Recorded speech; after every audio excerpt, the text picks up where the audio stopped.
നമസ്കാരം. നിങ്ങൾ നൽകിയ ഈ വിവരങ്ങളിലേക്ക് നമുക്കൊന്ന് ആഴ്ന്നിറങ്ങാം.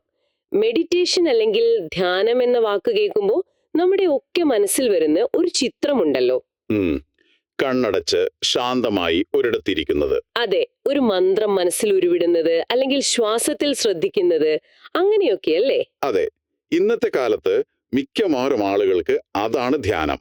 മനസ്സിനെ ഒന്ന് ശാന്തമാക്കാനുള്ള ഒരു വഴി. സത്യം. ഞാൻ ആദ്യമായി ധ്യാനിക്കാൻ ശ്രമിച്ചപ്പോ എന്റെ മനസ്സിൽ വന്നത് അന്ന് രാത്രി ഉണ്ടാക്കേണ്ട സാമ്പാറിന്റെ കൂട്ടാണ്. അത് സ്വാഭാവികമാണ്. അപ്പൊ ഞാൻ വിചാരിച്ചു, ഷോ എനിക്കിത് പറ്റുന്നില്ല, എന്റെ മനസ്സിൽ മുഴുവൻ ചിന്തകളാണ്. എന്നാൽ നിങ്ങൾ തന്ന ഈ ലേഖനങ്ങൾ വായിച്ചപ്പോൾ എനിക്കൊരു അത്ഭുതം തോന്നി. നമ്മൾ ഇന്ന് ചർച്ച ചെയ്യാൻ പോകുന്ന ഒരു പ്രധാന കാര്യം ഇതാണ്. മെഡിറ്റേഷൻ എന്ന വാക്കിന്റെ യഥാർത്ഥ അർത്ഥം ചിന്തിക്കുക എന്നായിരുന്നു. അപ്പൊ ഞാൻ ചെയ്തത് അത്ര വലിയ തെറ്റായിരുന്നില്ല അല്ലേ? ഒരു തരത്തിൽ പറഞ്ഞാൽ നിങ്ങൾ ആ വാക്കിന്റെ ഏറ്റവും പുരാതനമായ അർത്ഥം തന്നെയാണ് പ്രാവർത്തികമാക്കിയത്. ഇവിടെയാണ് ഈ ചർച്ചയുടെ ഒരു രസം.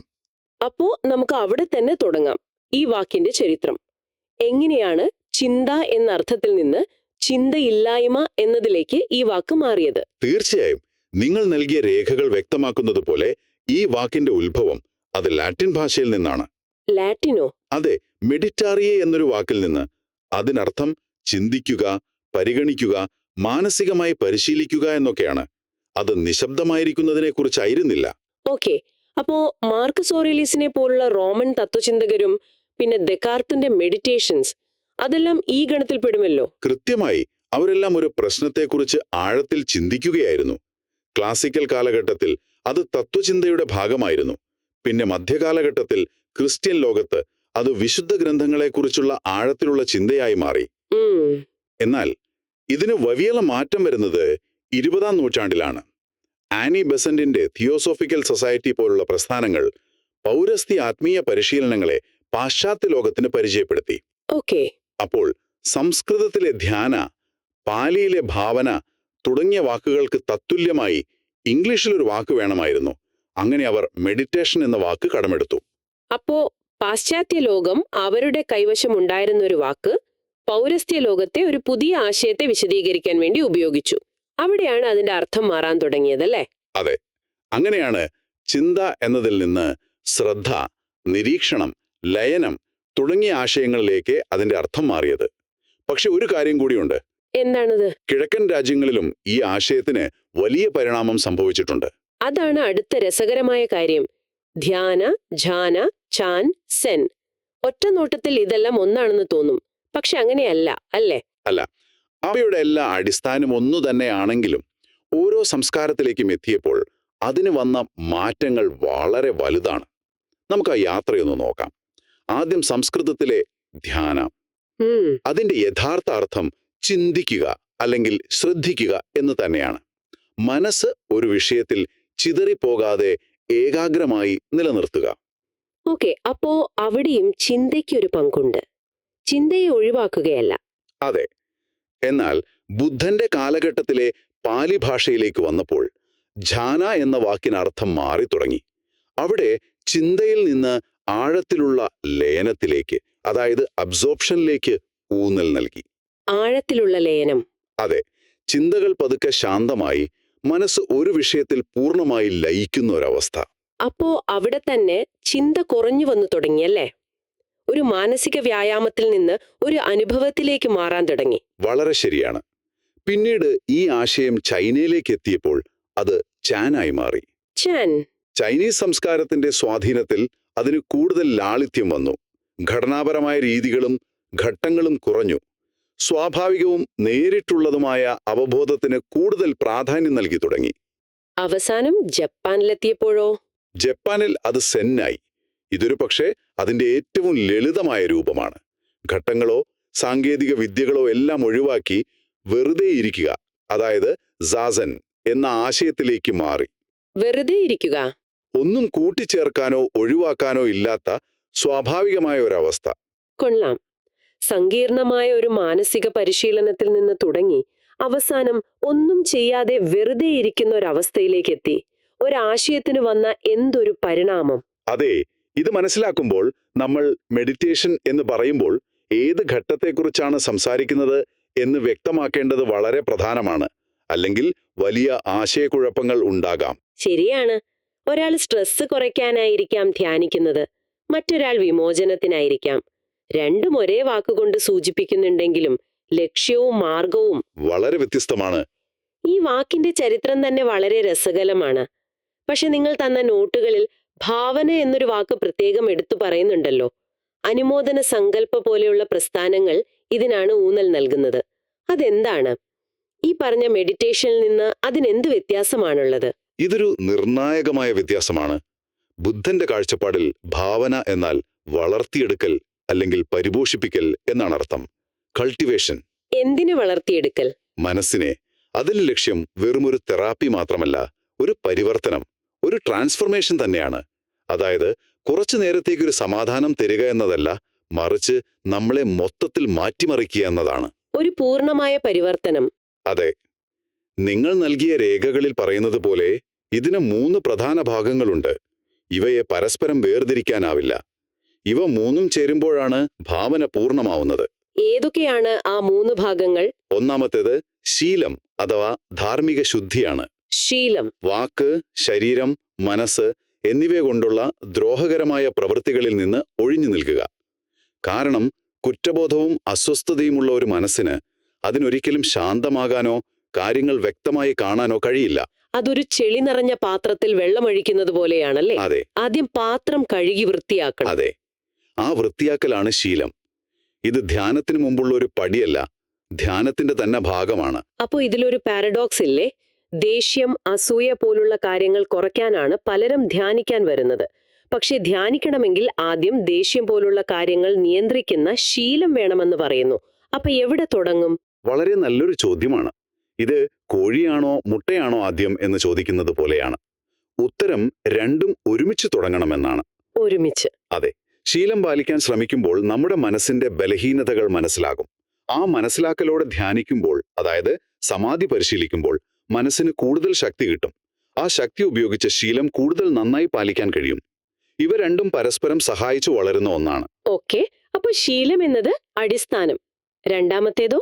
രണ്ടാമത്തേതാണ് സമാധി, അതായത് മാനസിക ഏകാഗ്രത. ആ, നമ്മൾ സാധാരണ മെഡിറ്റേഷൻ എന്ന് പറയുന്ന ഭാഗം. അതെ. ശ്രദ്ധയെ ഒരു വിഷയത്തിൽ നിലനിർത്തുക, മനസ്സിനെ ശാന്തമാക്കുക.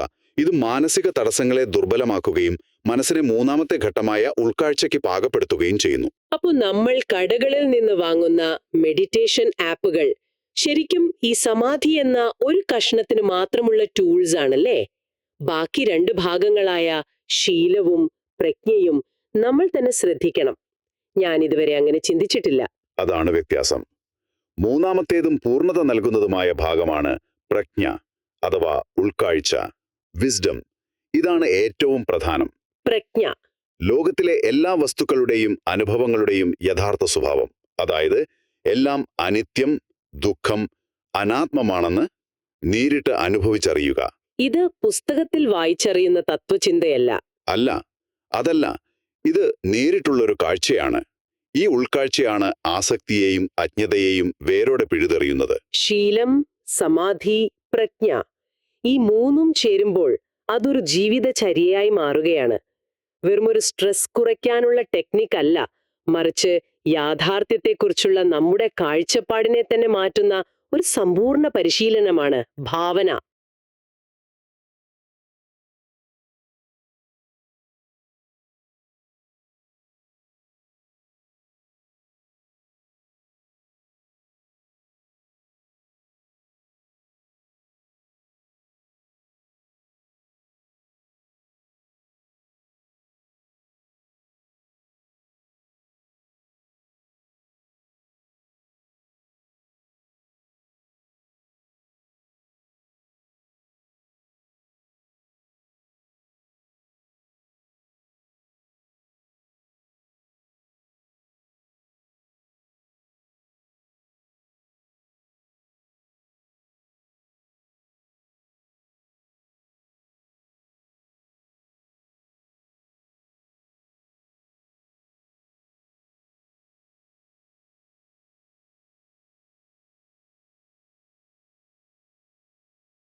കൃത്യമായി.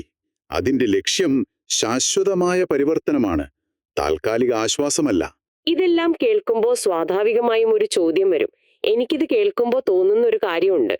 ഇതിനെല്ലാം ഒരു സന്യാസിയായി ഹിമാലയത്തിൽ പോകണോ? സാധാരണ കുടുംബജീവിതം നയിക്കുന്ന, ജോലിയെടുക്കുന്ന ഒരാൾക്ക് സോദാപന്നൻ, അരഹതൻ പോലുള്ള ഉയർന്ന അവസ്ഥകളിൽ എത്താൻ കഴിയുമോ?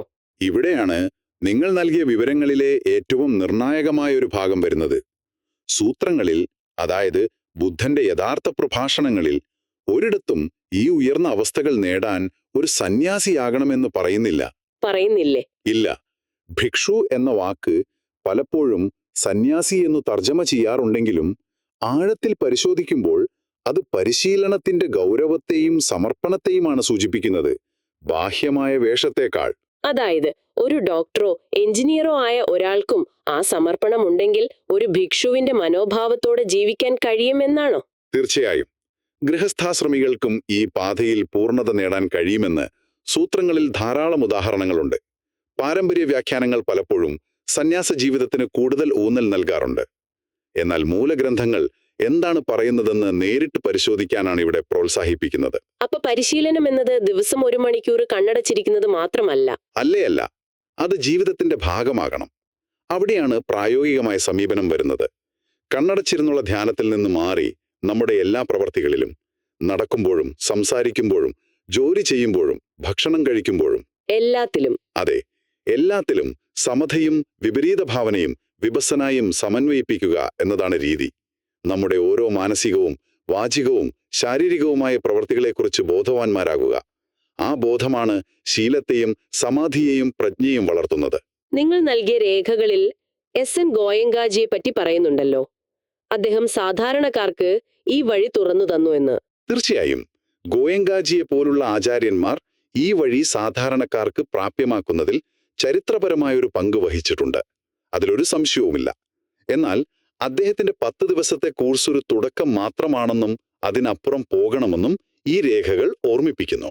എന്തുകൊണ്ടാണ് അതൊരു തുടക്കം മാത്രമാകുന്നത്? കാരണം 10 ദിവസം കൊണ്ട് സമാധിയിൽ ഒരു നല്ല അടിസ്ഥാനം കിട്ടും. ചിന്തകളെ എങ്ങനെ നിരീക്ഷിക്കാമെന്ന് പഠിക്കാം. പക്ഷേ ജീവിതത്തിലെ ഓരോ നിമിഷത്തിലും ശീലവും പ്രജ്ഞയും നിലനിർത്തുക എന്നത് അതൊരു തുടർ പരിശീലനമാണ്. ശരിയാണ്. കോഴ്സ് കഴിഞ്ഞിറങ്ങുമ്പോൾ ആ യഥാർത്ഥ പരിശീലനം തുടങ്ങുന്നതേയുള്ളൂ. പലരും ആ 10 ദിവസം കൊണ്ടെല്ലാം ആയെന്ന് കരുതുന്നു. പക്ഷെ അതൊരു വാതിൽ തുറക്കൽ മാത്രമാണ്. ആ വാതിലിലൂടെ മുന്നോട്ട് നടക്കേണ്ടത് നമ്മളാണ്. അപ്പോ ഈ സൂത്രങ്ങളെ അടിസ്ഥാനമാക്കിയുള്ള സമീപനം എങ്ങനെയാണ് വ്യത്യസ്തമാകുന്നത്? ബർമീസ്, തായ്, ശ്രീലങ്കൻ തുടങ്ങിയ പാരമ്പര്യങ്ങളെ ഇത് തള്ളിക്കളയുകയാണോ ചെയ്യുന്നത്? ഒരിക്കലുമല്ല. തള്ളിക്കളയുകയല്ല. മറിച്ച് അവയെ ഒരു അടിത്തറയായി കണ്ട് ബുദ്ധൻ യഥാർത്ഥത്തിൽ എന്താണ് പഠിപ്പിച്ചത് എന്ന് സൂത്രങ്ങളിലൂടെ നേരിട്ട് മനസ്സിലാക്കി പരിശീലനം തുടരാനാണ് ഇവിടെ നിർദ്ദേശിക്കുന്നത്. അതായത് നിലവിലുള്ള ഒരു രീതിക്ക് പകരമല്ല. അല്ല, മറിച്ച് അതിനെ പൂർണ്ണമാക്കുന്ന, കൂടുതൽ ആഴം നൽകുന്ന ഒന്നാണ്. പലരും ഗോയങ്കാജിയുടെ കോഴ്സുകളോ മറ്റു പാരമ്പര്യ രീതികളോ പരിശീലിച്ചവരായിരിക്കാം. അതൊരു നല്ല തുടക്കമാണ്. എന്നാൽ ആ പാരമ്പര്യത്തിന്റെ ചട്ടക്കൂടിൽ മാത്രം ഒതുങ്ങി നിൽക്കാതെ അതിന്റെ ഉറവിടം തേടിപ്പോവുക. വളരെ വ്യക്തമായി. അപ്പോ നമ്മൾ ഇന്നും കണ്ടതെന്താണ്? മെഡിറ്റേഷൻ എന്ന ലളിതമായ വാക്കിൽ നിന്ന് തുടങ്ങി അതിന്റെ യഥാർത്ഥ അർത്ഥം ചിന്ത എന്നായിരുന്നു എന്ന് മനസ്സിലാക്കി, പിന്നീട് കിഴക്കൻ രാജ്യങ്ങളിലൂടെ അത് ചിന്തയില്ലായ്മ എന്നതിലേക്ക് പരിണമിക്കുന്നത് കണ്ടു. ഒടുവിൽ ബുദ്ധന്റെ ഭാവന എന്ന ആശയത്തിൽ എത്തിച്ചേർന്നു. അതെ, അത് കേവലം സമ്മർദ്ദം കുറയ്ക്കാനുള്ള ഒരു വിദ്യയല്ല, മറിച്ച് ദുരിതങ്ങളിൽ നിന്ന് പൂർണ്ണമായി മോചനം നേടാനുള്ള ആർക്കും, സന്യാസിക്കും സാധാരണക്കാരനും പിന്തുടരാവുന്ന ഒരു സമ്പൂർണ്ണ ജീവിതചര്യയാണ്. അതെ, ഇവിടെ ഓർക്കേണ്ട പ്രധാന വ്യത്യാസം അതിന്റെ ലക്ഷ്യമാണ്. ശരിയാണ്. നിങ്ങളുടെ ലക്ഷ്യം മാനസിക സമ്മർദ്ദം കുറയ്ക്കുക എന്നതാണോ, അതോ ദുഃഖത്തിന്റെ അവസാനമാണോ? രണ്ടാമത്തേതാണ് തിരഞ്ഞെടുക്കുന്നതെങ്കിൽ പാതയും കൂടുതൽ സമഗ്രമായിരിക്കണം, അല്ലേ? കൃത്യമായി. രണ്ടാമത്തേതാണ് ഭാവന വാഗ്ദാനം ചെയ്യുന്നത്. ഇതിന് ക്ഷമയും സ്ഥിരോത്സാഹവും വേണം. ഒരുപക്ഷെ ജീവിതകാലം മുഴുവൻ നീണ്ടു നിൽക്കുന്ന ഒരു പരിശീലനമായിരിക്കാം. പക്ഷേ അതിന്റെ ഫലം താൽക്കാലികമല്ല, ശാശ്വതമാണ്. ഈ ലേഖനങ്ങൾ പറയുന്നൊരു കാര്യമുണ്ട്. യഥാർത്ഥ ഉൾക്കാഴ്ച എന്നത് തത്വചിന്തയല്ല, നേരിട്ടുള്ള കാഴ്ചയാണ്.